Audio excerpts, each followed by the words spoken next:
Welcome back to Off Ball Takes. This is your host, RB Laws, and this is my co-host. Christopher Wells. We appreciate all the support on our recent content. This NBA season has been super enjoyable, and I think we've covered the most exciting moments, the in-season tournament, storylines, and rumors. So feel free to go back and watch those to catch up on coverage of your favorite players and teams. But before we get started with today's episode, please don't forget to like and subscribe, and follow us on Instagram and TikTok at the OBT Podcast for more content and updates. So this is another episode, basically going over a lot of the in-season tournaments, Mm-hmm. games and, just games over the weekend in general. And there were a lot of, I think, really entertaining, exciting games Yeah. over the weekend, especially over the last few days. But we'll start with the in-season tournament ones, just kind of to go around and just kind of, just look at the league and a lot of these teams and just kind of give some takes like we usually do. So we'll start off with the Bucks Charlotte game. Not really much to speak about there. Yeah. 139-9. Miles Bridges did make his debut for Charlotte, right? Obviously, he had the long suspension due to, the off the court stuff, which we all know about. So, Right. obviously he looked good, 17 points, 5 rebounds, 4 assists, 2 steals, 6 of 13 from the field, 2 of 5 from three. So it does give Charlotte another, scorer forward, but, it doesn't really help and solve the issue that's been plaguing Charlotte, and which is really the defense. And, part of that is they don't really have, any real, great defensive guard options. In this game, I guess Brandon Miller was kind of the two, and his defense has actually been pretty solid. Yeah. But, Rozier's been out, and he's not really a great defender anyways. But they just don't have another, like, great option defensively at that guard spot. And, Milwaukee's guards lit them up in this game. Damian Lillard had 27, 9 of 8 from the field, 5 of 10 from three. Malik Beasley had 20 points, 6 of 10 from three, 7 of 12, right? If both of those guys are going to knock down shots, that's, will make Milwaukee's offense a lot better because Lillard has kind of struggled offensively Agreed. for the Bucks. Just seems like he's been in a slump. The shot hasn't really fallen. The Bucks have still won. Um, despite that, just because again, Giannis is starting to kind of like, come around, right? He kind of started off the season a little bit slow. Only had 16, didn't really need to do much scoring wise, right? Because Lillard and Beasley went off. Um, and Lopez, right? So it was just, an overall just solid effort from those guys. But, bless you. The main thing Thanks. from Charlotte is that, like, it just even with Bridges back, it just still feels like it's not a great team. And, again, we thought they'd be a little bit better. But again, the main thing is the defense is just not very good. Yeah. It's rough. Even with LaMelo Ball, I think playing better individually, right? Because he started off in a horrible slump. To start the season, he was 2 for 9 from three, but still, right, he had 37 points, 5 assists. It's just been tough for Charlotte because they can't stop anybody. And they, again, I like a lot of their players, but a lot of their players just seem more like offensive oriented guys, and you do have to be able to get stops at the end of the day in order to consistently win games. Right? Because there's going to be games ultimately, like, yeah, where you will be able to outscore the other team, Right. but those teams where it's like they're towards the top in terms of offense, but towards the bottom in terms of defense, those teams usually just don't have good records because again, for every game that you win because of your offense, you'll lose twice as many because of your defense. So that's kind of what we're seeing here. But either way, from Milwaukee, again, their record is solid. Some of that is, I guess you could say, inflated by some of who they've played against. You still worry about the defense at times, but these type of games are the games where, yeah, they're gonna win, right? If all their guys play really well offensively, that's gonna be the best thing for them, and that's kind of what they have to hang their hat on. Because defensively, it's been a little better, but at times in the playoffs, it will still probably be a struggle because it'll be more strategic in terms Yeah. of what teams will do. Yeah. And that's the thing. I think, Charlotte is one of those teams where, I think we can all acknowledge that they're a horrible team. I think everybody knows that they're a horrible team at this point. But they shouldn't be. I think that's the problem, is that they really shouldn't be. I think there's too many players on this team that I think are very talented on both ends of the floor. It just seems like there's no sense of cohesiveness. I'm not sure if there's, a maturity issue going on clearly, but, LaMelo, I think, is on the way out of this slump somewhat, I guess, in terms of the efficiency. I still from three, a little shaky, but and also needs to cut down on turnovers. But I think he really does have the potential to be a real true point guard, and I'm hoping that he can take, one of those leaps like Halliburton has, where he uses his ability to get people open and be a floor general to his advantage, and also can knock down shots when he has to. Because he's got weapons around him. Like, we can't ignore the fact that he has PJ Washington, who has put up some decent numbers this season. Brandon Miller, obviously, Gordon Hayward. So the team is good, I think, but I just think the bench is probably where their weakest point is. But I think that's something that can be improved upon, down the line. But it's been a rough, tenure for the entire Charlotte Hornets, organization. I mean, they've been down in the dumps for a long, long time. They haven't been good for a while. Yeah, and So yeah, that's rough for them. yeah, and that's the thing, like because the last few years, like for every draft pick that seems solid, right? Because like Lamelo Ball, I think is solid. Yeah. Obviously, Brandon Miller looks really good. Yep. Mark Williams, that's solid as well. Then there were other guys that they drafted that just have not, that either haven't helped them at all or Yeah. just they've missed out on some of these other opportunities, right? They had two guys, that they drafted. What was it? I think it was 2 seasons ago, right, where it was Kai Jones and Book Knight. One of them's not on the team anymore, and then the other one is probably on his way out of the Yeah. out of the league. Like he's on Book Knight, DNP every night, pretty much. right? Or it's like even a guy like a Bridges. It's like yeah, you have Bridges who's solid, but you actually could have had Shea because they drafted Shea Gilgeous Alexander, Right. and on draft day they traded him to the Clippers. That's And ridiculous, man. it's like I do like Lamelo Ball, but I would also rather have Shea Gilgeous Alexander than Yeah. Lamelo Ball. Melo's So no Shea. I think everybody knows that. Shea brings a completely different cadence on the court. I think he's just better overall. But yeah, yeah, Charlotte has fumbled the bag multiple times. I think on multiple platforms as well. Not even yeah, just the draft, trades, the contracts. Gordon Hayward's contract is kind of iffy to me. Management issues. I don't know.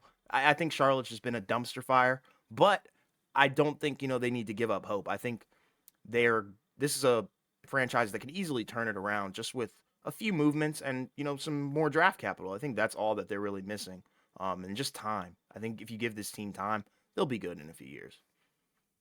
Yeah, moving on. Knicks Wizards. Knicks Oh, win great. 120-99. Obviously, with the Knicks, they're 7-5, so they've been picking it up. Randall, after starting off really slow, he's been better as of late. Yeah, Brunson obviously continues to play well, right? And some of these games have been without RJ Barrett, right? I think he's been out with a migraine. Um, so overall, Emmanuel quickly, right? 27 off the bench. He still played well for them, right? So like, the Knicks team, is again like it's a solid team. I do feel like they will need more, to be in that elite tier of Eastern Conference sure. teams. Um, but at the same time, also like, they played against the Wizards, and the Wizards just unfortunately just haven't been, a great team. And it's like it again, like it's you look at the roster and like there are a number of, I think solid players, like we mentioned with Charlotte, but like you said, it's a lack of cohesiveness, lack of defense. Um, and it's weird because again, it's like, say like a Bilal Coulibaly, right? It seems like they hit with him, on their draft pick. Yeah, sure. Abdia, right? He seems relatively fine. Yeah, Again, like there were better guys that they could have drafted, but like, he seems like a solid player. yeah. It seems like, the combination of Poole and Kuz, they haven't played as well as you would like. And Hmm. some of that also just kind of goes back to like, those guys were, on previous teams, right? They were not the number one option. They were able to play off of other guys. Now they're the number one option. Right. And it's a lot harder to do. There's not a whole lot of guys that can be like a reliable, consistent number one option. Um, and I think that's what we're seeing, with those two guys, especially Poole, because Poole's Yeah, definitely struggled more than Kuz. Um, and again, like, I understand, like, some of his comments may rub people the wrong way.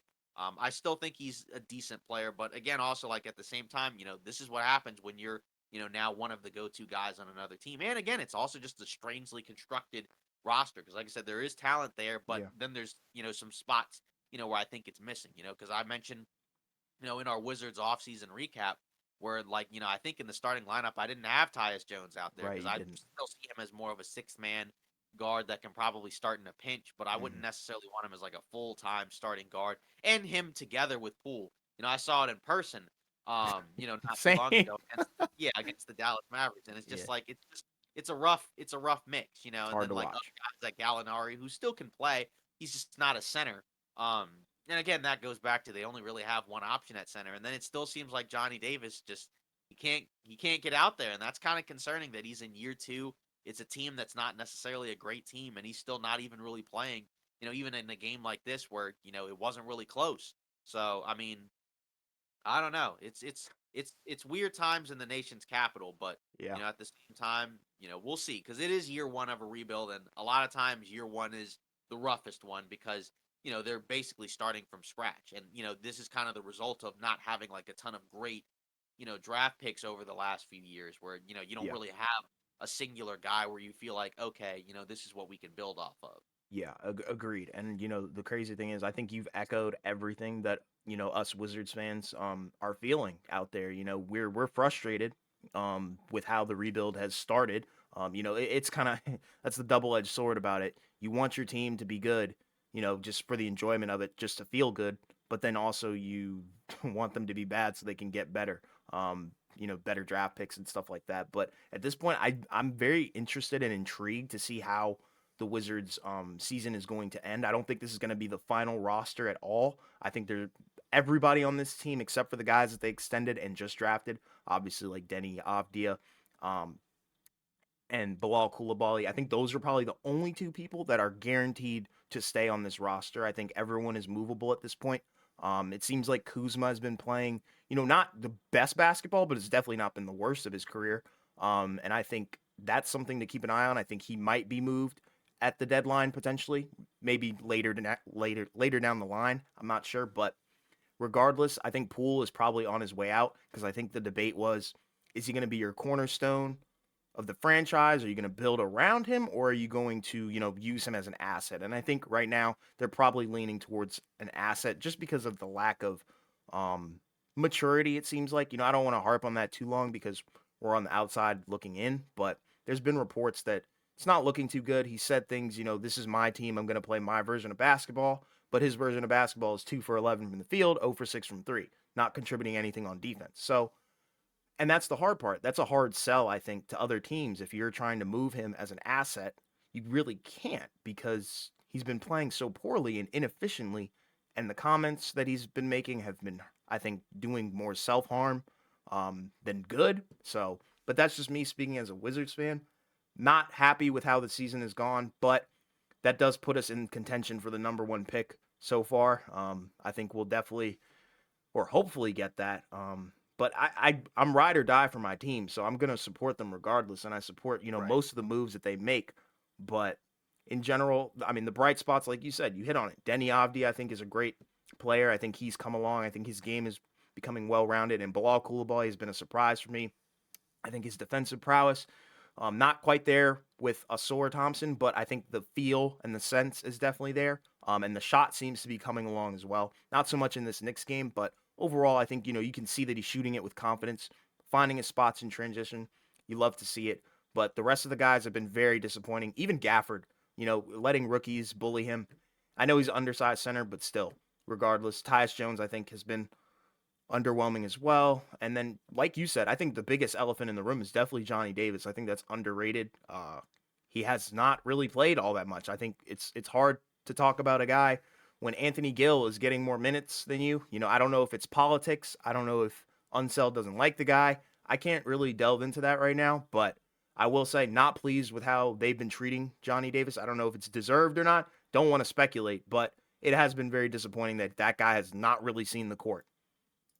Right, yeah, because that's the thing is that, again, with a rebuilding team, you kind of want to see what you got, but at the same time, like you mentioned, and we talked about it in the offseason, they do have a number of guys that are probably players that some teams would want. Like, I could see a team talking themselves into picking up like a Tyus Jones or like a Danilo Gallinari, Exactly. uh, or even like a Gafford or, just somebody like that, Right. like any of those, guys who aren't necessarily, like you said, in their first few years, right? I could see like a lot of guys on that team, being offered, Even a guy for like Kispert, even I would even go as far to say that. right, yeah, exactly. So, um, yeah. So moving on, Sixers Hawks, right? The Sixers continue to win games.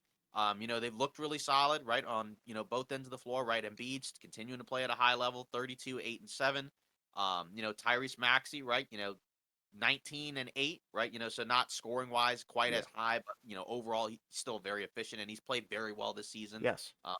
Looking like a most improved type of guy. Absolutely. D'Anthony Melton, Robert Covington, right in place of Oubre. Tobias Harris also playing very well this season. Again, like overall, it just continues to be like pieces that seem to fit very well, post Harden trade. Um, again, Nick Nurse, right, as coach, it seems like that's been working. Yeah. Again, I'm curious to see, what it will look like come playoff time, just because, what we've seen from Philly for the most part the last several years in the postseason. But it definitely still feels like that this is a really good team. It's just again, we just need to continue to see more.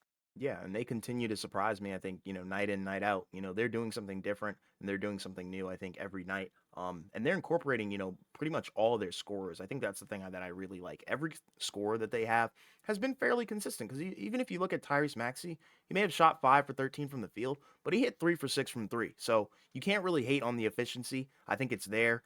In some aspects, but then you look at Tobias Harris. I think he's been on fire as well. I think he's been an underrated aspect as to why they've been successful. I think his numbers have looked good, and I think there was a lot of speculation on if he was even going to be on the team, and Right. even be a good fit, around the team, especially with the Harden drama. Like, who knows? There could have been a package involving both of them, but he has proved, I think, a lot of haters wrong. And then obviously Embiid, although I hate to admit it, he has been cooking up a storm. I'm not going to say, MVP-esque numbers. In my opinion, I think Jokic right now is probably the front runner for MVP. But Embiid, he's looking good, and I think hopefully we can see it translate into the playoffs. That's been the only problem I think with his game as of late. But in general, Philly is on a roll, and I'm here for it because it's definitely been the biggest surprise for me this season so far. It's only been like what 12 games or more Yeah, than that exactly. now. But Yeah. Yeah, and then, again with the Hawks, again, they've been a little more up and down as of late. hmm Trey Young, right? His numbers are, kind of down in terms of efficiency, which is kind of disappointing. But, hmm at the same time, we've talked about it. Jalen Johnson, right? Continues to be really impressive. They have a number of other guys that can do things. Again, it wasn't a great game. But also, Philly's been very good, and I do think either way they're better than Atlanta. But yeah, but it is interesting because again, like with the Hawks, I thought they'd be a little bit better. Their record is basically 500. hmm After they started off pretty solid, so maybe they're starting to cool off. I'm not sure, but I don't know. It's just kind of hard to get a true feel for it. But I do think again, in terms of like where the teams are in the Eastern Conference, it definitely feels like Atlanta is in like the tier where they're on the outside looking in as a sure, contender, right? sure. Like they'll be a playoff team, I believe, but I don't think that they're going to be like in the same tier, say like Boston or Milwaukee or even Philly. Because Philly's been playing obviously very good basketball as Yeah. well. Yeah, I can agree with that. I think there's probably, the three big dogs in the East right now are obviously Boston, Philly, and Milwaukee. I think those are the three uh, teams that are, guaranteed contenders as of right now. And then everybody else is kind of scrambling and fighting, to see if they can even, get past these teams. But yeah, Atlanta has definitely struggled. I'm not going to say, Trey Young is the 100% the sole reason or anything like that. But yeah, his numbers have been very underwhelming, I think. And this is coming from a guy I think who has a chip on his shoulder, with all the coach talk, the dramatics, I guess, if you want to call them that, the antics, I guess. But regardless, all I want to see is just him really just bring that efficiency up. That's all I really ask. Because I mean, the numbers aren't horrible, if we're looking at it, because he's averaging a double double as of right now. He's averaging 23 points and 11 assists, so he's second in assists as of right now. It's just the field goal percentage is god awful. It's around 35%. So borderline Dukas, but at the end of the day, Atlanta is just they're just where they are. I think we talked about them last season. We called them mid multiple times. We The weren't really, definition, yeah, they the were 500. definition of mid. Yeah, they were 500. So we might be looking at another Atlanta 500 season. We'll see where that puts them come playoff time. But right now, that's kind of what they're on pace to do. Doesn't really surprise me, but it is disappointing. Yeah, moving on. Cleveland 108-100 over Detroit. Right, this was a game in which Donovan Mitchell did not play. Cleveland's been kind of up and down. A lot of it, I Yeah. think, has been injuries. There are still some bright spots. I think Max Struess overall has played very well for Cleveland, and that was a pickup that I liked because it was just again Cleveland last year just couldn't shoot, Yeah. and that was really hurting. I think the two big man lineups just because neither Mobley or Allen, it seems like just can really be a real threat to space the floor. We already hmm know that Allen can't necessarily do it, but the hope would be that Mobley could do it, and it just doesn't seem like that's probably going to happen. Right. Which again, he's still a good player, right? But Yeah. it would obviously it would make it better if he could space the floor. But that's why you go out and get a guy like a Max Struess. Um, he's shooting 37% from three on the season, right? No, actually 36. Yeah, averaging 15.6 rebounds a game, which is Yeah. pretty solid. Because again, he's the guy where since he's now kind of on the wing as opposed to like a guard, right? You need more of that rebounding from him. And again, he's got some size and physicality, even though he's not super tall, but he's kind of a big, stocky dude, so Right. he can get physical. And again, I think he's been a really good asset for Cleveland this year. Again, because again, like in a game where Donovan Mitchell is out, that's a guy that you can kind of just slide over, up Right. a position, and then Yeah. still kind of have that perimeter prowess, with Donovan Mitchell out. Obviously, not the same player, but he can still shoot and be a threat, Yeah. help space the floor. But again, overall, also it's Detroit. Detroit's not been very good. They've been missing some guys as well, right? We've already talked about it with Detroit. Asura Thompson is a big bright spot for them.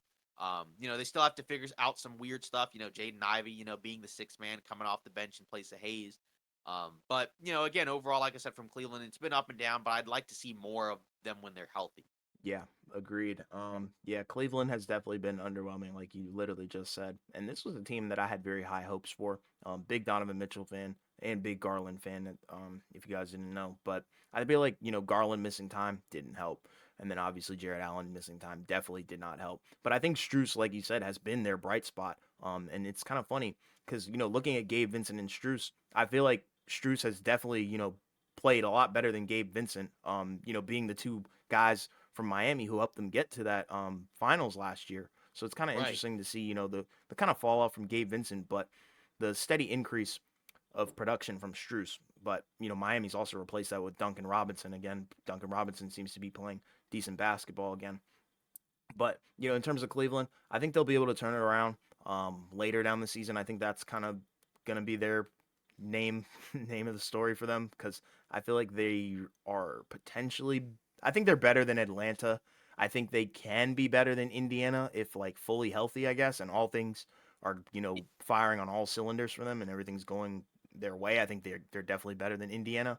Um, I think they can also be better than Orlando. I'm not sure about the Knicks just because of how they got bullied last year, and I'm not sure if they improved the roster enough. So I think, Cleveland doesn't have anything to worry about right now. I wouldn't be, blaring the alarms, even though they're sitting, I think, a little bit above 500, if I'm not mistaken. Yes, they are 7-6. So not horrible, but it could be better. I think, they probably expected more of an elite start to the season. But like you said, definitely due to injuries, Yeah. it's why they've been struggling a little bit. Yeah, and like you said, we'll see them pick it up. They Yeah, just got to win, over the Nuggets, without Jamal Murray, but Cleveland didn't have Donovan Mitchell, so I right. mean, again, those type of wins, will help, kind of get them back to where they would like to be. Because again, Yeah, this was a really good regular season team last year, but so far this season, it's kind of been a step back. But again, I think once they get most of their guys back, they'll look better. Because I yeah, think, agreed. I like some of the pieces that they've added, even though again, you'd like to probably see a little bit more elsewhere on the roster. But Yeah, still, yeah. moving on, Boston 108, 105 over Toronto. Again, Boston continues to impress. They are, I believe, as of this point, I think 11-2 after just getting a win over Memphis. Yes, Um, you are correct. yeah, so Jalen Brown, leading the team in scoring this game, 23, 4 and 3, 3 of 5 from three. Right, he kind of struggled and slumped a little bit to start the season, but he's been better Yeah, as of late. Just overall a solid performance from all the starters and even a couple of the guys off the bench because that was something that we talked about where we weren't really too fond of the depth for Boston, but some of these guys off the bench, like a Sam Hauser, he's been a bright spot for them. Horford, continues to have moments where he plays very well. We'll see with Peyton Pritchard as the guard. He's been fine in some spots, but maybe the depth might be a little bit better. I still think, come trade down the deadline, you'd like to get another piece. Just to kind of be able to spell for Tatum and Brown, like, to have a guy that can be out there. But right. overall, Boston, I think, has continued to be very impressive. And they still, to me, look like, at least right now, the best team in the East, which is what I think we both thought going into the season, anyways, after they acquired Holiday. Absolutely. Yeah, the holiday thing definitely skyrocketed them because I think they were probably second to Milwaukee at the time when we were talking about it, but when they got holiday, definitely skyrocketed number one. But it is kind of interesting looking at this box score. We got this is a reminder that this is the in-season tournament and group play. So it is kind of interesting. It seems like they are the only ones that really are playing it like it's the playoffs. They had a lot of DNPs. I think let me count one, two, three, four, five, They six. only played 8 guys. Yeah, so they only played 8 guys. So it's like, God dang, they really don't necessarily need to be that deep. I think they probably will later in the season, just because you don't want your guys running out of gas before they even get to the playoffs. So that is somewhat of a concern. But regardless, I think Boston will be a okay. And yeah, they're definitely the best team in the East, rightfully so. And then looking at Toronto, I mean, there's really not much to say. I mean, I'm not sure. Outside of like I've heard the rumblings of Levine potentially joining the team. I think that would help them improve, I guess, but it wouldn't, be a crazy jump where it's like they're automatically in playoff contention. I think they would just be better than what they were probably projected to be this year. Yeah, and Toronto was a team where I just wasn't super high Yeah. on them. I like some of the additions like Schroeder, who I think has been very good for Toronto, even better than I think you probably would have thought. Yeah. Um, just but again, either way, like regardless, like after that, Siakam, he's played well in spots, but it feels like he's had a little bit of a down year. And again, maybe it's probably just kind of like a slowish start. Yeah. He Because had we his know he get can back game really. against the Wizards though, but every other game was dog water pretty much. Right, exactly. Because again, he's averaging 19, 7 and 5. Just not shooting well from three, Right. 24%. And that's something where it's like he's not a great outside shooter, but that definitely is something that needs to pick up because Toronto's, that's been their weakness is they're just not a good outside shooting team.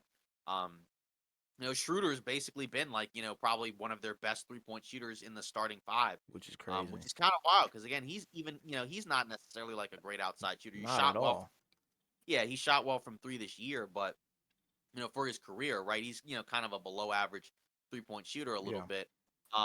Barnes, I guess, his 3-point percentage has been back up to 37%. He was fine this game. And I think overall he's played very well this season. Yeah. Definitely having like, kind of a bounce back year after what it was last year. But, you still kind of feel disappointed, I guess, if you're Toronto, because it's like you're getting a really good year from Barnes. You're getting a really good year from Dennis Schroeder, but the team still doesn't necessarily feel like it's gotten better. It Right. feels like it's basically around the same as it was last year. I guess a little bit better just because they're not, like completely underwater, right? They got a huge blowout game against Detroit today, right, where they scored I think 143, but again, it's Detroit. Yeah. Um, It's not too much of an doesn't really accolade. change a lot. For me, Grady Dick, right? He's not really played a whole lot, And he hadn't which is played kind of well. yeah, exactly. Which is kind of interesting because again, like he hasn't played a lot, and like you said, in the minutes he's played, he hasn't even really played that well, Yeah. and that was a pick that we liked.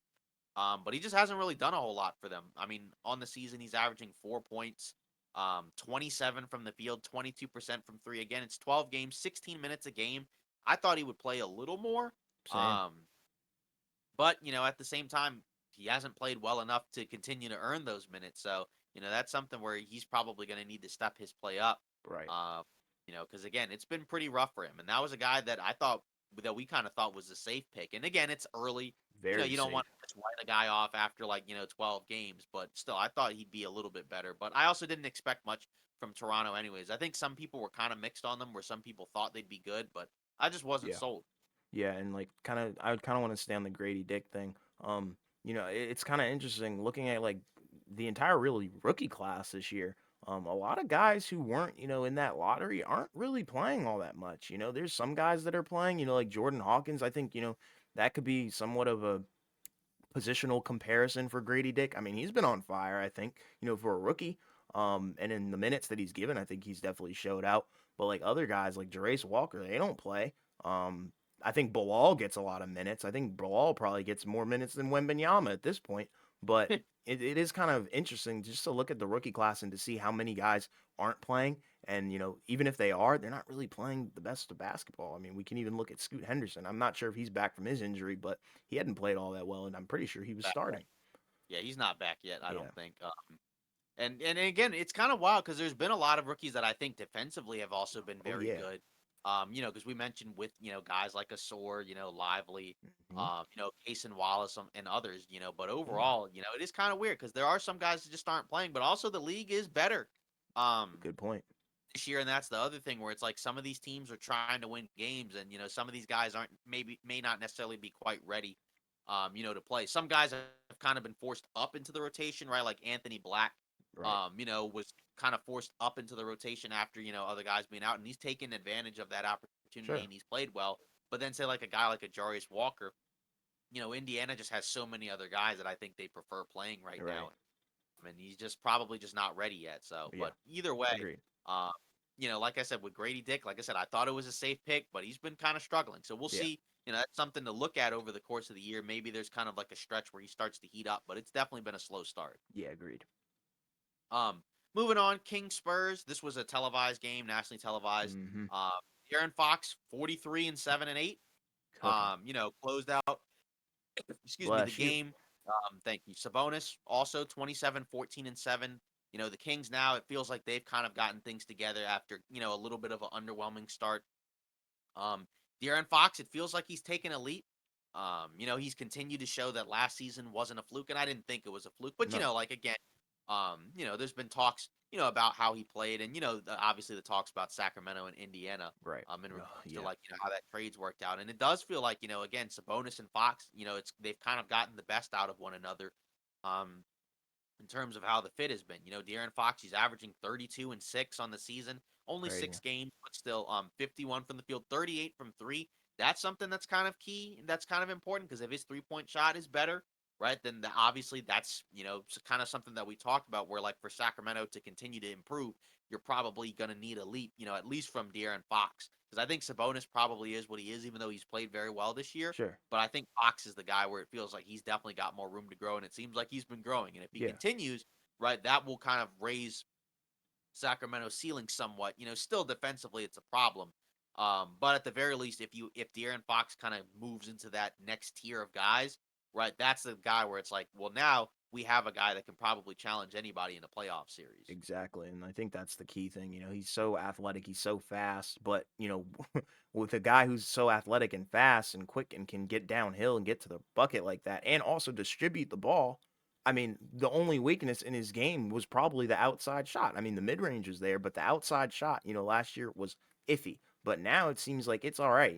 Like you said, small sample size, 6 games, but the potential is definitely coming to fruition. Because I remember, a few seasons ago, people were calling him trash. They were like, I mean, this guy Yeah, is completely overrated, but now he's playing better than a lot of guards, and I think he deserves to be in that top guard conversation nowadays. So shout out to him. He's been balling on another level. But the yeah. Spurs, yikes, man.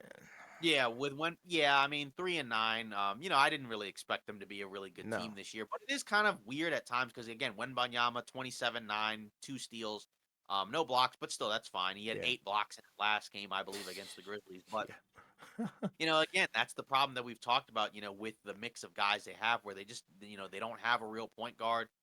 They turn the ball over, again, they only had 15, but again, I'm just not a big fan of the Sohan at point guard thing. And again, like, yeah, he had 6 assists, 8 points, 8 rebounds, which, is fine, 3 for 11, but I just don't think it makes a whole lot of sense. We talked about it where we thought that Trey Jones, just because he's a more natural point guard, I don't think he played in this game because I think he's been hurt.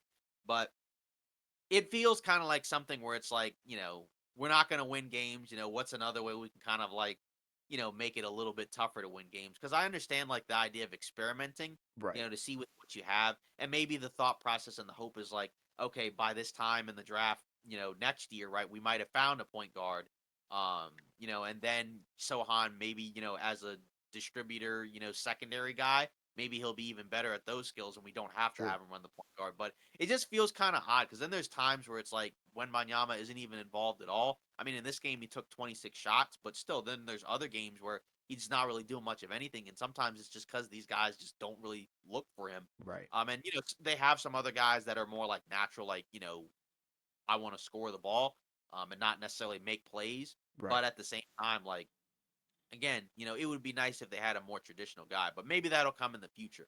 I don't know if it'll be in this year's draft. We'll have to see. Some people believe that this year's draft is a little bit underwhelming. Obviously, they I'm haven't one of played those in the guys. game of basketball. Yeah, they haven't played, in the NBA yet, but we'll see. But either way, I think long term, that's kind of the next step for the Spurs. Because I like some of the other guys on the roster, but the point guard situation is something that will probably need to be addressed in the offseason, or if not this offseason, relatively soon in the future, because it gets kind of rough, and again, I think it's something that kind of hurts his development. Yeah, I agree. And like you were talking about, the next draft class is very, I'm not gonna say mid, but yeah, it's not the greatest. I think, there's been definitely been better ones. But I think, the potential for the draft class is there for sure. But I think, the talent that we're probably gonna be witnessing coming into the league is gonna be so. Um but for the Spurs, yeah, very disappointing. And my only concern with Wembenyama, and this was something that we had talked about before he even got into the league, really, and started to get the hype and the buzz, was the 3-point attempts. I'm not digging the 8 3-point attempts. I really just want him to be down low and just utilize the height. I understand the game has changed completely, but if we can cut the 3-point attempts in half, I think we would probably see a more efficient Wembanyama because this isn't anything new. It's not like this is the first time where he's taken 8 threes per game, but like I don't know. I just want to see him cut that in half. But overall, you really can't hate on the guy's game. I think it's very well rounded and very good. So, um, not much to really hate on Wembenyama, but the Spurs in general, not looking too good for them. Yeah. Moving on, Magic Bulls. Orlando with a win over the Bulls. They are now after a win today over the Indiana Pacers, number one offense against the number one defense with the Hmm. Magic. They are now 8-5. Yeah. Um, this is a team that we liked, that we thought had a lot of young talent. Some of these guys haven't played as of late, Hmm. but still, like again, you got two guys in Wagner and Paolo, who again like fit really well together. They're both skilled players. Obviously, at this point, Paolo, the shooting, you'd like for it to be better, but again, he's still young, so you'd like for him to figure it out. Hmm. Um, Gary Harris, right, who's kind of stepped in as the starter with a couple of these guys out. He's played very well as a shooter because it's a team that's not really like a good outside shooting team. Even a Jonathan Isaac off the bench, again, he's kind of played into the role of, coming off the bench, creating chaos, blocking shots, playing defense, getting after it on the board. He's played very well for them. And Yeah. that was kind of a that we talked about in terms of, what would he provide them? What would his role be on this team? Because he was a former lottery pick and he was a guy that had missed a lot of time due to injuries. But when he's out there, he's really helped them. And this was a better offensive performance than you'd normally see from him, with 18 and 9, 2 of 4 from 3, 6 of 8. But, his impact has mattered. And particularly when they've missed some of these other guys, it really does help, to have another guy like that out there. Joe Ingles didn't necessarily shoot well, but had 8 points, 5 assists. He's been a pretty solid signing for them after, not seemingly really helping the Bucks all that much last year, but he's kind of given them a veteran presence. This is the team that I mean, I think might be a little bit even better than what we thought. I mean, like we thought they'd be better. I think, you had a hot take that they would be a playoff team and potentially win Yeah. a matchup, I think, if Yeah. if I'm not Yes. mistaken. That was one of my hot takes. Yeah, but they're definitely at the very least, they're definitely it feels like on their way to being a playoff team because they've been very impressive, I think, this season. Especially again on the defensive end, which is something that we like because they have a ton of length, a ton of size and activity. And again, like a guy like an Anthony Black who's kind of, filled in for Fultz, not doing much in terms of scoring, but doing a lot of stuff on the other end in terms of being physical, getting after it on defense, hustle plays. They have and that a lot of their guards are like that, right? Like where they're not necessarily like super skilled guards, but they're very active, they're athletic, they play hard, and that's something that is kind of an interesting clash against a lot of other teams' guards where they're more like skill related. But I like this team, and they've been very good.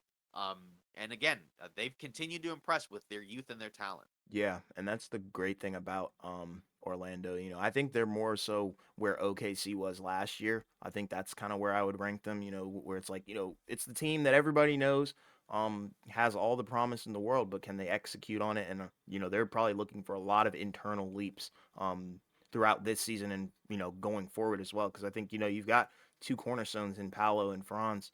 And then also you've got guys that are really like hustle guys, like Jalen Suggs. He reminds me a lot of Josh Hart. He's got aspects of his game, and then you got Cole Anthony, who's pretty much a unit coming off the bench. The efficiency has been a little bit down, but regardless, he's still putting up numbers. And then Fultz, there's just a lot to like. And then Anthony Black is a decent backup as well. So there's some stuff going on here, and I think something special is brewing there, but not so much in Chicago. And we don't even have to dwell on that team. Yeah, I mean they did get a win over the Heat the other Sure. day, where they were down I think 22-1 in the first quarter and then Yep. ended up coming back and stealing the game. I mean Miami was on a 7-game winning streak. They've actually played very well as well. Even without Tyler Hero, they're kind of reminding everybody that hey, don't forget about us. Right. Maybe they belong in that contender conversation as well. We'll see, We but could put him there. I think that's yeah. safe to put him there. Right. And again, they have the potential to maybe do something at the deadline. Maybe. We'll see. And again, they're always going to be around and compete. So I think we definitely, thought that their drop off was going to be worse, but they've honestly been very good, I think, this Yeah. season, in terms of Miami. And again, like, you can talk about who they've played, but either way, they're also kind of shorthanded with some like again, Tyler Hero is a guy that was averaging over 25 a game for them, 25, 5 and 5, and he's not there. And like you mentioned earlier, Duncan Robinson, he's played very well. Yeah. Jaquez Jr. Wright has played very well as a rookie. They're getting again, solid performances from a lot of guys. They haven't really missed a beat. Yeah, and From Bam's been last playing out of his mind too. Yeah, Bam, that's the other thing is that Bam, it feels like he's taken a leap as an offensive player as well, and that's kind of the other thing where it's like, hey, if one of your 2 best players, is better than what he was before, that's another way to get better, even if you don't necessarily improve in terms of, like, overall talent, so, Right. that's something to look forward to as well. Again, it feels like Miami is still gonna be a problem, come Yeah. playoff time where, like, even if they don't necessarily get out of the East, they're at the very least, I think, a team where it's like they could take out one of those top teams, and you wouldn't, you'd be like, oh wow, Yeah, they're the sleeper you know, contender for me. yeah, exactly. They could be one of those teams that's like a ruiner for another team. Yeah. And then, again, maybe they make another Cinderella run. We'll see. But Yeah. so far, regular season wise, they've been better than last year so far because they, Yeah. got off to a weird start last year. And they got off to a weird start at the beginning of this year where True. we were really concerned, but they haven't missed a beat since then. Yeah. They've played great, despite the Chicago loss. But like you said, we don't need to talk too much about the Bulls because it's been a mess. Even though they did get a win over the Heat, Yeah. they're still, 4 or 5 games below 500. They don't look Right. too good. Yeah. Um, Moving on, Pelicans Nuggets. Pelicans, with a win over the Nuggets. Um, you know, Zion, right? He ended up being a guy that that closed out the game. Did most of his work in the first half, Mhm. but ended up stealing the game from the Nuggets late after the Nuggets made a huge run to get back in. Um, Valanciunas, right, with a really solid performance. Ingram, 21, and 8, but it was mainly Zion that was the driver or the driving force in this game, with a plus minus a plus 21 in a game they won by 5. Yeah. Um, again, the Nuggets, they've lost a few games in a row. Obviously Jamal Murray's been out, so that's hurt. But they've also played some other teams that have, been a little bit shorthanded themselves. They just lost to the Cavs. Again, is it something to be worried about? Maybe not necessarily yet. You're getting some really good performances from Christian Brown. Um, but, regardless, we'll see what happens when Jamal Murray comes back because they started off really well, and overall they've still had a really good record even without Murray. But obviously, like we've continued to say, they need him in order to go, as far as they can go in the postseason, right? Yeah. Not so much for the regular season, but it does hurt, that some of the guys off the bench just haven't played as well as you would like them to. But Sure. at the very least, with Brown, it does feel like the last few games he's been more aggressive. He's been playing really well. And, if you can have at least a couple guys on the bench that you can turn to, that will make it at least a little bit better. Yeah, and that's the thing with Denver, like you were saying with Jamal Murray. That's been the thing with them. I think since, this core has even really shown up on the map was, Jamal Murray's health. Is Jamal Murray going to be there? Is Jamal Murray going to play? There's been series where he hasn't played. There's been times when, you know, it just doesn't look good when he's not out there. I don't think, like you said, I don't think it's time for, cause for concern or anything like that because, when he's back, I think he'll be playing at an elite level, like he started this season off. But yeah, you could clearly tell they're missing Jamal Murray because they're losing to some wounded teams as well. But I think the biggest story of this game is definitely Zion. I think he had a bounce back game, considering what we were talking about the last time we talked about the Pelicans. We were talking about Zion's numbers being a little bit down. In terms of efficiency, 52% from the field is still very good, but a far cry from last year and some previous years as well. So I'm glad to see that he's seemingly back, back in business, but we'll see how long it lasts. I know, they're now under 500 at 6-7, but I think, that's it's really just comes down to injuries for them. And it's not even, Right. Zion and Ingram anymore. Now it's, other guys. So Yeah. I think once those guys will be back, hopefully they'll be able to find a groove. But I think the main problem with them or the main focus should be, Zion and Ingram being as consistent as possible because you don't want to give away games just because they're inconsistent. Right. Yeah. In the last game, they lost to the Wolves at the buzzer. Right. Zion didn't play. He Yeah. was out due to rest, which is kind of wild, just again, considering the situation. But Yeah. either way, yeah, when he's played, he's been pretty good. Um, and they've been able to find ways to have other guys fill in while missing guys, right? Like Dyson Daniels has slid in, and he's played very well for them in his second year, which was a guy I think we were both high on, Yeah. coming out of the draft. Jordan Hawkins, right? I think that was a pick that we liked for New Oh Orleans. yeah, He's big played time. well for them. He's kind of slid right in and just has helped contribute, on both ends of the floor as Hmm. well. So again, like you said, I would like to see a few more games when they have all their guys. Um, because again, like you said, the record at 6-7 isn't necessarily where you'd like it to be. But again, they are missing a number of key players. Yeah. I mean, again, they got Herb Jones back, but they're still missing Alvarado. They're still missing Trey Murphy. Larry Nance is going to be out for a while. So they've been able to fill in other gaps, but, some of those guys will just have to come back. And then once those guys come back, I think they'll be back in business as a solid team. Yeah, agreed, 100%. Yeah. Moving on, Suns Jazz 131 128. This was a very high scoring game. I believe both teams had almost 80 at halftime. Yeah, that's crazy. Again, yeah, the Suns, they pulled out the win, right, which was good, right? Durant with 38, 9 and 9. Booker, right, kind of, showing the floor game, right? 24 points, 15 assists, I believe was a career high for him. Yes. This was a game that was very back and forth, very competitive. Despite the Jazz missing some guys. Um, but either way, the Suns, right, now they've had it looks like they're in a double overtime game against the Jazz right now, as we Hmm. speak, but it looks like they're probably going to pull it out. We'll see. Um, but they've had in the last few games, they've been better closing out games because they've actually been very bad in the fourth quarter. I think they're either the worst or one of the worst teams in crunch time, which is kind of an interesting considering the personnel. Some of those guys have been out, so obviously that doesn't help. Um, but either way, right, you need to get these wins, right? Because again, they were kind of falling behind. And it seems like Beal's going to be out at least for a few more weeks. He came back and now he's going to miss more time with the Yeah. back issue. So we still haven't had one game where all three guys have played. So again, it's good to get that type of win. But we got to see more because again, like it's been I guess underwhelming isn't necessarily fair because again, we haven't seen all three of them play, but it still feels like there were games where like Durant and Booker were both there and they still lost because they just couldn't get anything going in the fourth. But it's a nice get back game against the Jazz team, who again has continued to kind of struggle. They've had moments where they played well, but still it definitely feels like they're not quite where they would like to be, even though again they are in fairness missing guys. Yeah, and their issue is really durability. How many games are we really going to see with all three of these guys on the court?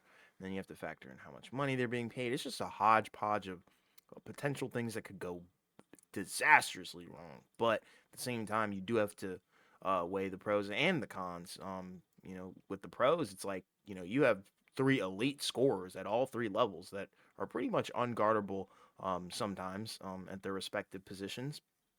But Beal being out is definitely hurting them. I think he hadn't played. I think he's only played what 2 or 3 games maybe. So I think so. yeah, and Booker was out for a decent stretch of time too, and it's only been 12 games, maybe 13 now. So it's like goodness gracious, and then they haven't really done anything in terms of depth as of recently. So the roster is still the same as the season started. So I'm a little bit skeptical on them, but I don't feel as horrible about them as I did, like say a team like the Clippers. I think the Clippers are probably in more deep water than they are, but the Suns, I think they do need to be cautious, and they definitely need to figure out a way to get all three guys on the court and healthy and building some chemistry in game. Yeah, exactly. Because that's the thing is that, like, again, when they have all their guys, that's ultimately the test in terms of how good are they going to be in the playoffs. So if Right. they can have all three of their guys in the postseason, that's where where we'll get to see the best version of them. We just haven't seen it yet because they haven't all played together. They've Exactly. had either two guys in or one guy out. Durant's played, I believe, every game thus far, and he's been the only guy, which is Which is interesting a because he's been the guy. surprise.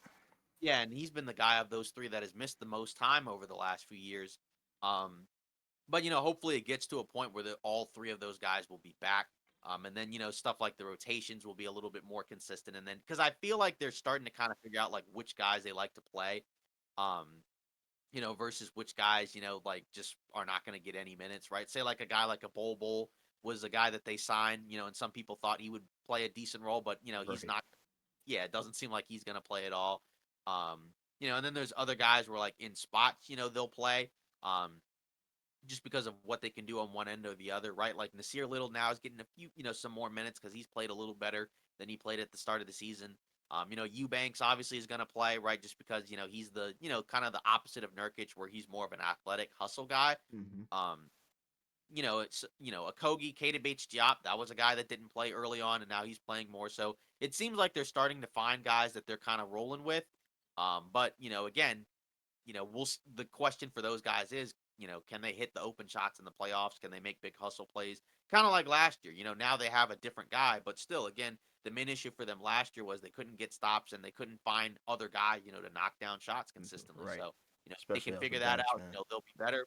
But for now, they'll have to kind of figure out some things without Beal. But I think having Booker back will at least help because I think he's a better distributor point guard type of guy than Beal Oh, is. So I think, 100%, like, no question. yeah, I mean he's a better player anyways, but just in Yeah. terms of that part, that part of the game, I think is something that they were missing. Yeah. Um, so I think if you had to choose, which guy was gonna miss time, like which guy you'd be, the least concerned about missing 3 weeks, it would be Beal. Yeah, agreed. So, moving on, Lakers, Trailblazers, right? Obviously the Blazers, they've been very bad. So no surprise there. I Yeah. mean, again, um, they're also shorthanded, but at the same time, I didn't really expect a whole lot from them anyways. Again, we don't have to get into this game too much, right? LeBron 35, 9 and 5, right? It seems like his three-point shot, has been, more of a bounce back for him this year, right? Whereas last year, that was a major concern for him where I think he shot about, I think, 31, 32% from three. And that was kind of inflated because in the last game of the regular season, he shot very well. Before that, he was like in the 20s, I think, from three. And it Yeah. kind of continued in the playoffs somewhat. But if he can, if his 3-point shot is back, I don't necessarily know if it's going to stay at 40%, but if it's even like 35, 36, that's, a huge help for a team that, offensively has been kind of struggling, especially in terms of the outside shooting. It just hasn't been there for a lot of guys. Some guys that they've kind of relied on, to help them shoot threes, just have not shot that well, right? Like a Torian Prince hasn't shot that well. Austin Reeves, has had a down year shooting the ball. But again, if one of your best players, if his shot, can kind of bounce back, that will help. Obviously they need some of these other more defensive minded guys back as well. A guy that you mentioned, Gabe Vincent, right? He hasn't really played much at all this season, and even Yeah. when he was out there, didn't really look very good. Small sample size, but again, in a guy like a Vanderbilt, he hasn't played at all. Um, but still, we'll continue to see. But like I said, not a whole lot of takeaways from this game, just because Portland again is so bad. Yeah. It's like, and again, like this is what they want to do, where it's like, they don't want to be a good team anyways. I'm not Right. talking about the players, but just Yeah, I in know. terms of the Yeah, the front organization. office, their goal, that's their goal. It's to be, to get a higher draft pick, and that's how Right. the league goes. But like, my takeaway from the Lakers game would definitely be, LeBron is still elite. Simple as that. That's all you can really say is that he's still, one of the top guys in the NBA. And Yeah. he continues to remind us of that, almost night in, night out. So, congrats to him for hitting that 35-point game. Yeah. That was pretty And that was the special, I other think. question. And that was the other question going into this season because, again, a version of LeBron, where he looks more like, oh, he's kind of slowing down, Right. that drastically lowers your ceiling where it's like you probably don't have much of a chance, to Yeah. really contend at all. But if you can get a version of LeBron where, like you said, he's still elite, that does raise your chances. Because Oh again, yeah, like, for that was, sure. and again, it wasn't like he wasn't good last year. He just couldn't hit shots. He couldn't hit jumpers, right? Right.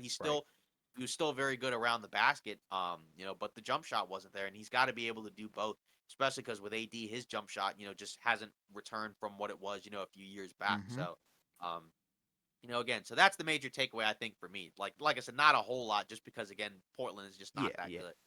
yeah. Moving on, Clippers, finally end their losing streak. They got to win over the Rockets, 106-100. This was a game where it felt like, early on, we saw with the Clippers, they made a major adjustment, which is what we talked about. They ended up moving Westbrook to the second unit. Only played 17 minutes. Was a -9 in the minutes he played, 2 for 9. Um, again, the starting five for the Clippers was really, where they did their best work. But even then, it felt like it was getting dangerously close to where, like, Houston had a lead late, and it seemed like all the issues that they had before was just going to happen all over again, where you were just getting these weird possessions where, like, say, like Kawhi was taking guys one on one, and it just wasn't working. He overall, right, he shot well, 8 of 16 from the field, 3 of Right. 6, 26, 7, 26 and 8 with 5 steals. But, late in the game, he was not playing that good. Um, Paul George had a couple of huge plays down the stretch where he got a block, got a drive on, the fast break, to kind of get him back. Harden obviously is the guy that hit the biggest shot of the game, right, where he was switched on to Jay Sean Tate, hit his classic step back three, and got fouled, got a 4-point play to pretty much put the game away. Um, I don't know. I mean, they did get the win, they did end the losing streak, but I don't know. I felt it was just kind of odd because it just seemed like I would have liked to have seen a little bit more of a better performance. I mean, Houston, I think, has played much better than I think we thought they were going to Oh be, yeah, yeah, yeah. especially, Yeah. on the defensive end of the floor. Um, But at the same time, again, considering you had lost 7 in a row, and it was a desperation game, it was kind of a little bit alarming just to see how they almost were this close to giving the game away. But either way, right, what Harden was able to do at the end of the game, that's why you got him, right? Because he's a guy where you can put the ball in his hands and he can make a play for you, as opposed to just kind of just watching Kawhi and Paul George just take guys one on one. But Right. now I'm curious to see what they do with the Westbrook thing, because again, he only played 17 minutes and he was a starter, and now he's kind of just not really playing a whole lot. Obviously, didn't close, so I wonder where that's going to go. But either way, Harden also is, I guess, an upgrade. But again, the question for him is, can he do it in the playoffs? He has looked better. 8 of 11 from the field, so that's promising. Again, 24, 9, and 7. So you like to see that, but again, we'll see because Yeah. it's been definitely underwhelming. But at the very least, they did the first thing that we thought, where they sent Westbrook to the bench because that was kind of what we thought. They needed to, bench one of those guys, and it wasn't going to be Harden. It was going to be Russ. Tice made his debut, got dunked on a couple of times. So I mean, Yeah, you that know, that that was something I was gonna mention. God dang, yeah, not that's much so funny. there, but yeah, but regardless, it's really the starters, that you're kind of relying on if you're the Clippers. They put Terrence Mann back in there, for the defense and the hustle. Only had 1 point, but again, that's not his job. His job isn't to score. It's mainly out. He's mainly out there to defend because you got plenty of scoring in that group anyway. So we'll see. But again, a win is a win, and that's kind of the first step, because again, it was getting pretty ugly. They Yeah. still got a little ways to go.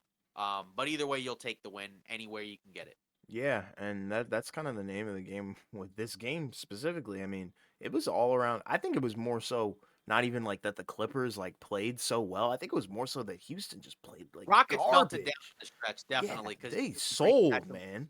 Yeah, yeah, Like you're right. efficiency wise, like it was just I'm just looking at the box score, like looking around. I mean, Jabari Smith Jr. he didn't shoot that well. Sengun shot okay, but we already know that he's a defensive liability at this point. And then Jalen Green he didn't play that well. Dylan Brooks didn't play all that great either. So they kind of just had a meltdown, like you said. They just broke down and couldn't really Yeah, figure it out. And then I think it was a very bad defensive lapse, against Harden to foul him like that and pretty much, give the game away like that. Because I feel like they right. could have Yeah, potentially sent this to overtime and crushed the Clippers' hopes and dreams. But regardless, I mean, I think, the Clippers have potential to turn it around because I think they've made the move that everybody wanted them to really make. I know some people were opposed to it because I know a lot of people were talking about the trio's net rating before Harden had gotten there, and it was so positive and so great, and they were playing so well. But I think, bringing Westbrook off the bench is great, and I commend him for that because I don't think a lot of players at his level, his caliber, with the careers that they've had, would be really willing to come off the bench. And suggest that because I believe it was suggested by him to Ty Lue. yeah, So it wasn't a deal where Ty Lue told him to go to the bench. It was more so Russ volunteered as tribute to go to the bench. So I dig the move, and that tells me that there's some chemistry that they actually want to win, that they want to make changes. So I I'm not gonna say I dig the new look Clippers, but I will say I'm rooting for them. yeah. I mean, again, like you said, it definitely felt like Houston made some major mistakes down the stretch because I did see the close of the game. Um, yeah, the majority of the fourth quarter. Yeah, and again, it was just some bizarre, really bad possession. Some of it was good defense by the Clippers, but then other Sure. parts was also like just silly mistakes. I think in the last 2 minutes they mentioned that there were some missed calls, but either way, that's neither here nor there. The main thing was Houston definitely made a lot of mistakes down the Right. stretch, and that's kind of the trappings of again, a team that even though they do have a couple of veterans, they also have a number of young guys as well, right? A guy like a Jalen Green, just he's a young guy. He didn't play very well. And they made the interesting decision right at the end of the game where they took a couple of guys out. They put in, I think it was Jay Sean Tate and Jeff Green, I think, right? And they were in for the final defensive possession. And again, it just, it kind of predictably went how you thought it would, right? With, one of those guys, it was Tate getting switched on to Harden, and he just wasn't quick enough to be able to move his feet, and he ended Right. up fouling. So, Yeah, I get it. I mean, but I don't know. I'm still on the meme of the Clippers. I think I still can't really take it seriously all that much right. because it's been one game. Yeah. And that's not a great start for It's the got to the be its James trend Harden first. Clippers. Yeah, exactly. So once I see them, on a streak, then I'll hop on the bandwagon. I know that's terrible to say because who would want to be a bandwagon, but I'm just not really a Clippers guy. Never really have been. But in general, I think they do have the potential to be good. But I'm really more so focused on Houston. I think Houston has my attention more than the Clippers, Yeah, which is interesting because that was yeah, not what I would have thought going into this season. right. Because before this loss, they had won 6 in a row after starting off 0-3. Right, I think their numbers have dropped off a little bit, but they were like a top 10 team on both ends of the floor right. with offense and defense, which was interesting because the defense one was kind of the one that surprised me a little bit, Hmm. just because again I know that they added some guys that are good defenders, like a Dylan Brooks, who's Hmm. obviously very good. Um, and Van Vliet as a guard defender, even though he's small, he is a physical guy. Right. Um, but still, like again, Udoka has these guys playing defense. It looks, despite the collapse, it's overall been a more structured, organized team than what we had seen in previous years. Because again, we had talked about it a lot last season, Yeah. where it was just a mess. AAU team of the NBA. That's what I called Yeah, them. and, again, like, and we thought, that it was kind of wild when the rumors about Harden maybe going back to Houston were coming up. We thought it was just wouldn't have been a good decision, and I think they made the right decision Yeah, in they terms they of should have not stayed out doing. of that, and I'm glad they did. Yeah, yeah, I think yeah, because we talked about it at the time. It's like don't do that, just sign some veteran guys, to Right. kind of build some maturity and chemistry in the locker room, and it seems like it's been doing that. Yeah. Again, everybody played great necessarily, not really, but again, overall the team looks better, because again, especially again defensively, because we know that they have a number of guys that can score, but last year, the offense was, like you said, AAU style, but the defense was just a disaster. Yeah. And again, that Non-existent. stemmed from also not having a lot of good defensive players. But now they got some guys, and again, like Şengün, he's taken a leap. As a player, even though, like you said, defensively there's still some weaknesses, but again, him being a better player that helps. Yeah. Jabari Smith Jr. He's been a little up and down, but again, I think you can still see a lot of the potential there. Green has been kind of slow starting on the year. He's had some bounce back games, but last night was not one of them. But again, Van Vliet, Dylan Brooks, they've been game changers. And again, just overall a better effort, and just a better team, a better Yeah. quality team. I like this team. It seems like a Me good too. team. We'll see if they can keep it up over 82 games and make the playoffs. Yeah, They're that's the hard definitely, part. like you said, but like you said, they've definitely caught my eye, and it definitely seems like it's a much better team than what we thought, they were previously. Because Yeah. again, Yeah. that's good. Because again, there's no real reason for Houston to be bad this year because Right. they don't have their pick. It goes to Oklahoma City. And the worst thing you could do is make a team like Oklahoma City better by being horrible and giving them a top, lottery pick. Exactly. So I think there's And an that's incentive for them to be good, and that's what you yeah, and pretty much that's just said. another team, that we'll get into with this game, right? Oklahoma City. Had an impressive weekend of hoops, right, where they basically won all of their games this weekend. Yeah. They're in a game as we speak. They're about to wrap up against the Blazers. They beat them basically by about 50 points. Hmm. Um, but they also had a win against 2 wins against the Warriors, right? One without Steph and Draymond, and then one with Steph, where they were down big. I think they were in the third quarter, right? It felt like the Warriors had kind of found their groove again, right? Wiggins was playing very well. Yeah. Clay in the first half played very well. But then, and the Warriors were up by I think like 18 in the third. And then, Oklahoma City, right? They just kind of whittled it down, got it back to a close game. Guys were hitting shots, and then, Wiggins hit a big go-ahead shot. And the Warriors commentators actually thought it was a game winner, right? Yeah. I think they said to win the game, Yeah. and he made it. And then, Oklahoma City called a timeout, advanced the ball. Chet Holmgren hit a ridiculous fadeaway shot to tie the Yeah. game. He finished with 36 and 10 with 5 assists, 2 steals, and 2 blocks. And then Shea, basically closed the game out in overtime. He was kind of struggling early on in the game, but he closed with 40 points, Yeah. 6 assists, 7 rebounds, 2 steals, two Yeah. blocks, right? And made, again, plays on both ends of the floor, right? Where he hit, that shot over Steph, right? Where he kind of, broke him and created separation. And then he also got a block on Steph, to kind of take the ball back. And Yes. they closed it out. Um, this is a really good basketball team. Yeah. Frightening, I don't know if I would necessarily say that, but they've been way better than I thought they were going to be. And I thought they would be a good team, but they Yeah. look like they've taken an even bigger leap than I think we might have thought. They may be one of those teams that crosses into that 50 win, 50 plus win threshold team. I think they finished 40 and 42 last year. Um, if they keep pace, right, I think they're 10-4 right now. They'll Hmm. get there in short order. And they've had a number of really solid performances from a number of guys, right? Like I mentioned, Jalen Williams, Shea Gilgeous-Alexander, Chet Holmgren, obviously. Um, Josh Giddey in this game, it was kind of wild where he ended up not closing the game, right? Just because his jump shot still isn't there. But, lo and behold, they put in a guy like an Isaiah Joe or a Cason Wallace, and those guys kind of step in and just, fill that role, to a T. So this Yeah. is a team that has a lot of depth, a lot of talent, especially up at the top. And, we talked about with the Wizards, right, where they, unfortunately, because of their last few drafts, right, they don't necessarily have that guy, right? But Oklahoma City was able to already get that guy. And they didn't even draft him, they traded for him, but Yeah. they have a franchise guy that they can build around with Shea. And now they're kind of building out those other pieces around him, right? Chet Holmgren has been great in his, Monster. rookie season. Yeah. Jalen Williams, right, in year two has played very well. Giddy's kind of gotten off to a little bit of a slow start. Like I said, the shot isn't there, but they still have a number of other guys they can put out there. And again, you've already hit, with three, four basically really impressive young players, and you got other guys in there as well. Like I said, a Case and Wallace, into the mix. And Isaiah Joe, who just kind of came out of nowhere now, and he comes in as a 3-point shooter. Didn't shoot well from three this game as a team, but overall, they've just been very impressive on both ends of the floor. And, it all goes back to Shea, obviously as the leader of the team, but also, again, Chet Holmgren being the two-way force that he's been, where we talked about, when we saw him in the summer league and in preseason, right? He looked like, defensively, he was going to be really impactful for Yeah. this team just because, again, now they have real size and length while still having skill, because Chet is a very skilled offensive player.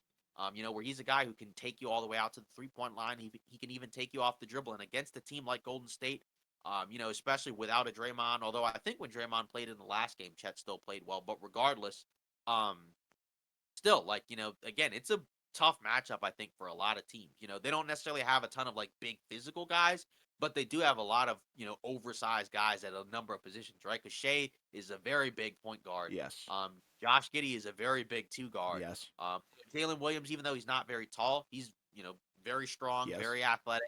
Chet Holmgren is very tall for a big. I mean, Yep. like, again, have a lot of size and physicality, or strength all around.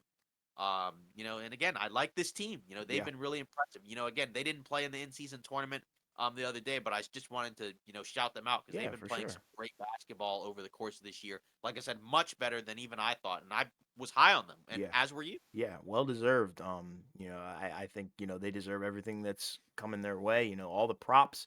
The starting five is elite. And the team is borderline scary at this point.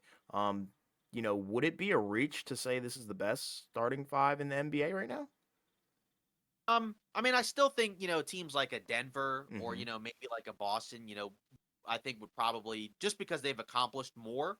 Agreed. I think you have to give them, or Denver's obviously won a title. Boston, obviously they brought in some more starting five talent, but I think those guys, just because they're a little bit more accomplished, would have something to say about that. But I do think Oklahoma City's starting five is ridiculous Yeah, because it's again, like elite. it's a combination of size, length, and skill, right? They don't have a ton of super small players. They do have guys that are probably like in terms of the position they play a little bit undersized, like a Lou Dort is kind of, Mm-hmm. like their wing defender, even though he's like 6'3", 6'4", but he's Right. also very stocky, Yes. very strong, so he can guard up, and guard bigger guys. And again, your guards are huge. So like, that kind of makes up for having a smaller, wing when your guards are super tall and Right. also very skilled, especially Shea, right? Yeah. Again, even in this game against the Warriors, he only went to the free throw line a couple of times, right? He's a guy that gets to the line a lot.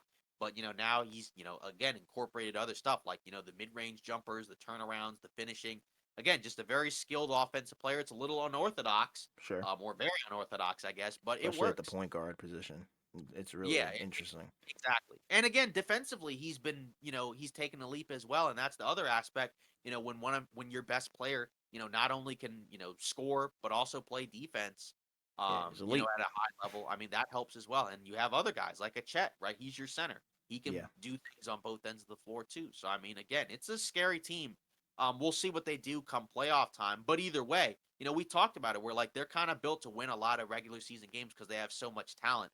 And again, they've been even better than I thought because I thought, they might be, like a higher end of the play in, maybe like the Same. lower end of the top six. But, this looks like right now a top four team in the Western Conference. Yeah. And it feels like, in the Western Conference, right? Denver has established themselves as the best team in the West, even though they've slid back, with a few losses. Minnesota's kind of it seems like so far has taken that number 2 spot, and Hmm. now it feels like, the 3rd spot is wide open. And I'm not saying Minnesota is the 2nd best team in the West. I'm I just agree. saying, Yeah. like right now in terms of what we've seen, Right. that's what it looks like. And Yeah. now there's no real clear-cut number 3, right? Could it be Oklahoma City? It could be. Could it be, one of those other teams that we talked about that we liked in the offseason, like a Golden State or a LA or a Phoenix? Sure, it could be. Yeah. Or could it be some other team, Could be right? Dallas. Who Yeah, it knows? could be Dallas, right? Who's sitting there right now playing, really good basketball, although they've lost the last few games, so maybe Yeah. they've kind of come back down to earth Sure. a little bit. We'll see. But again, shout out to Oklahoma City because they've Yeah. played great basketball. Yeah. Very well deserved, man. Um, so I guess, again, we didn't mention Golden State, because again, we kind of gone into the pattern of, talk about both teams. Golden Hmm. State, now they've lost 6 in a row. Their home away record is now flipped, where like last year they were great at home, horrible on the road. Now they've been, pretty good on the road, horrible at home. Right. And again, they've, been missing some guys, right? Steph missed the last couple of games. Draymond's still out. But again, I guess, a silver lining for Golden State, at least in this game, is that Wiggins played very well. He had a Hmm. bounce back game. This was easily his best game in quite some time, even going back to the playoffs, Yeah. honestly. Um, 5 of 8 from three, again, he had been shooting like 15% from three, 39 from the field. And that's kind of the thing where it's like, again, Clay and Wiggins were the kind of the main culprits in the starting five that were not playing very well. And if those guys play well, I think you can get a better version of this team. But it still kind of feels like they just need a little bit more. And again, like maybe we're not saying this if they, if Chet hits the shot, but still, like, the fall off from what they had started the season from compared to what they've been the last several games has just been kind of bizarre. But even then, like in the games, early on when they were 6-2, again, they had, those game winners against the shorthanded teams. Now they're shorthanded, unfortunately. But I don't know. I mean, again, it just feels like, again, it's not quite where it was last season, obviously, because it's still very early. But it still feels like there's some holes with this team, that at some point are going to have to be addressed either through better play or through some type of trade. Because, again, you don't have a secondary creator outside of Steph. Obviously Chris Paul can create for others, but like he's not getting to the rim at all. I mean, Right. it's pretty much all jumpers, and again, that's gonna be a little bit inconsistent from game to game. He shot well this game, 4 of 7 from three. 7 of his 9 shots were threes, and it's like again, he was earlier in his career he could pretty much get anywhere he wanted to, Yeah. and now he's pretty much kind of just relegated to the perimeter. And then even a guy like a Clay, where he can't get past guys anymore. Hmm. Um, and again, Clay was playing honestly worse basketball at the beginning of last season compared to this season, but it continues to be kind of something to look out for and watch. Because again, if those guys, not Paul, right, but if the other guys, kind of continue to struggle, I don't know what the answer would be. Because again, I don't feel like they're that like Wiggins and Clay. I don't think they're that bad, in turn. Because again, Wiggins in particular was just awful. So I feel like he can pick it up, but I do still kind of wonder about Clay. And again, maybe he'll just start to kind of heat up and play better, but it just seems kind of weird because in a lot of these games, it really does feel like, you're getting Steph, really good Steph performances. He didn't play as well this game, but overall on the season, he's been great. Yeah. You've got some good performances off the bench and then not much else. Yeah, and it's like I think the unfortunate and harsh reality is I think the Warriors are low key missing Jordan Poole, or a player like him, just somebody who in the second unit can kind of just come out of nowhere and just drop 20. Simple as that. It may not be the most efficient, but it's that 20 points that'll maybe prevent you from going into overtime. Because at this point, I think we all know Jonathan Kuminga's not that guy. He's not going to be the Jordan Poole. I don't think Moses Moody is as well. So I think that's what they're low key missing. But they made the move, the Chris Paul thing, but this was something that was unavoidable. But I don't think this Golden State team is anywhere near the team that won the last championship that they won. So I'm just really not sure how they can really recover from this because I'm on on the side of things where I think Clay is cooked, and I think Wiggins can bounce back, but as of right now, not looking too good for them. But I know Curry's coming off an injury, so I kind of will cut them some slack here. Yeah. And, I think Kaminga, he got off to a slow start. I think in the last few games he's been a little bit better. Hmm.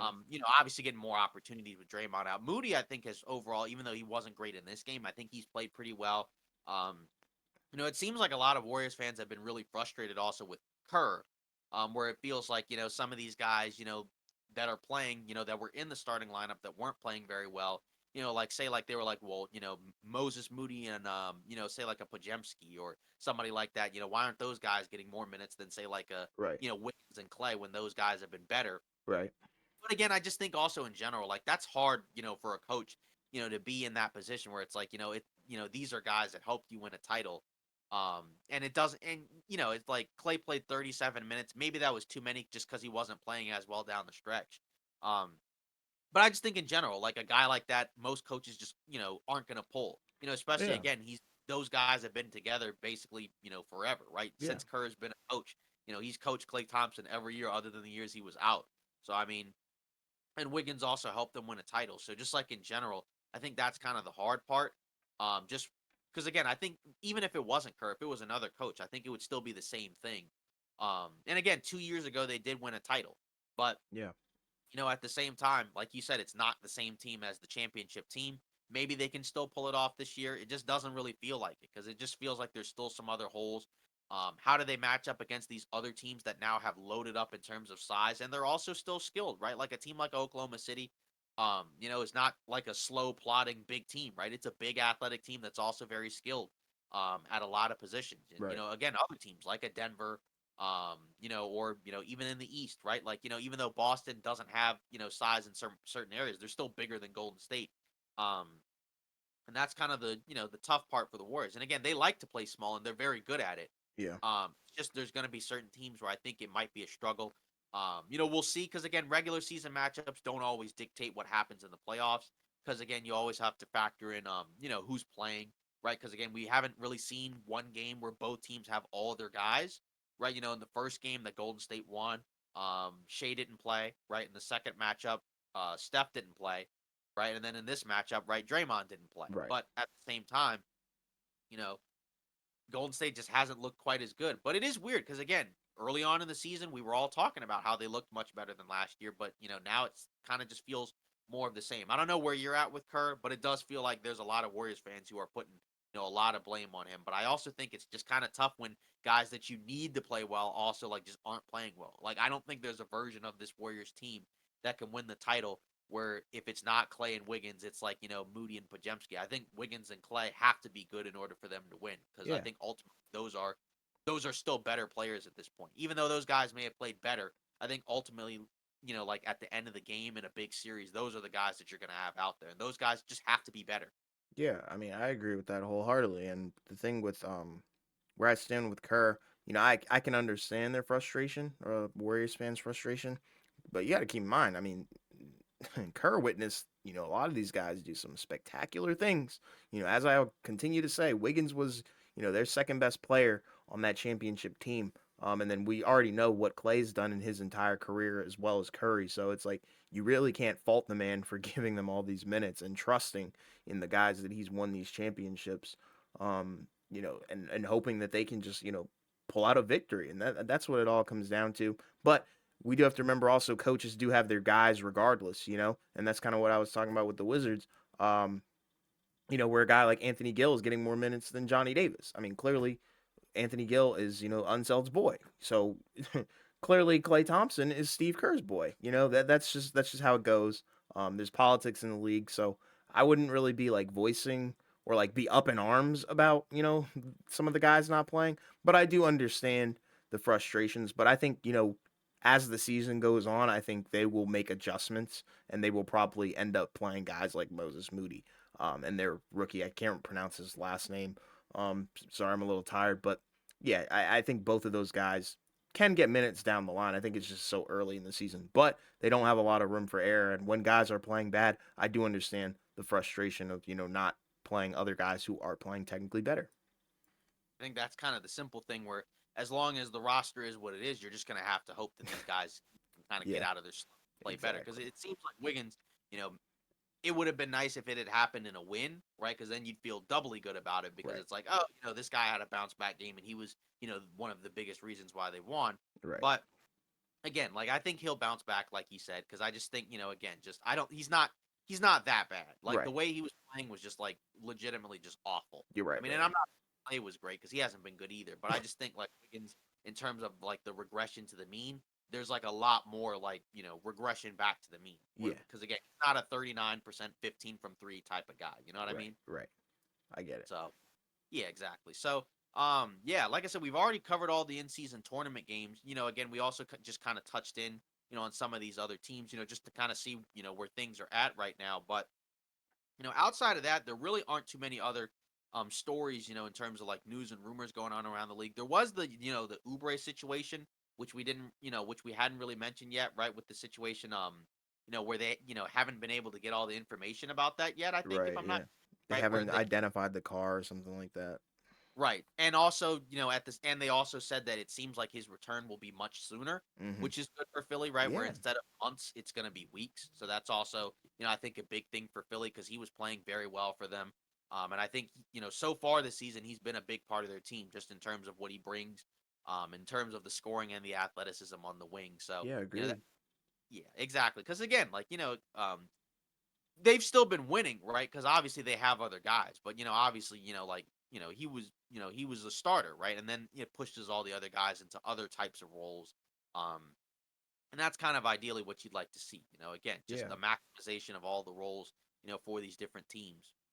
Yeah, I'm happy that he's, potentially going to be coming back sooner. I think that'll, be a sigh of relief for Philly and for him himself, honestly, just to be able to get back on the court and, contribute to a winning team. I think that's really important. Yeah. So yeah, I mean that's pretty much it, for today's episode of Off Ball Takes. Again, let us know in the comments, what you thought, of our takes on a lot of these teams, because again, like with the in-season tournament, that's kind of our chance to, to kind of look at these teams and see, how they're doing. And again, like, the tournament's been really good. Yeah. We're getting closer and closer, I think, to some of these teams, being eliminated, from their groups, right? As well Yes. as, teams moving on, I think, to the next, round or whatever. Hmm. I don't think we're quite there yet with all these teams, but we're getting closer. Yeah. But so far, I do think like a lot of these games have been very competitive, very Yeah. entertaining, fun to watch. So it definitely does feel like as we've continued to say, which is what we thought that the in-season tournament has definitely been, definitely been like a thumbs up, in Yeah. terms of just adding more intrigue to the regular season. Yeah, and I agree. The end season tournament, I think it's gonna have the same effect as the play. And some people aren't high on it, but as time goes on, I think people will start to enjoy it and see the amount of positives that it does bring. Yeah, but like I said, regardless, just let us know in the comments what you thought, of all these teams of the in-season tournament, and just where things are kind of headed in terms of what we're Yeah. seeing from a lot of these teams because it does feel like we're starting to see some of these teams, kind of separate themselves from the rest of the pack. There's Hmm. still time for some of these other teams who have kind of started off slow to bounce back, but Hmm. um, either way, it's been a very fun, entertaining season so far. So, Yeah. like I said, we'll continue to talk about it. So don't forget to like, comment, and subscribe. Thanks for all the support, and we'll see you Friday.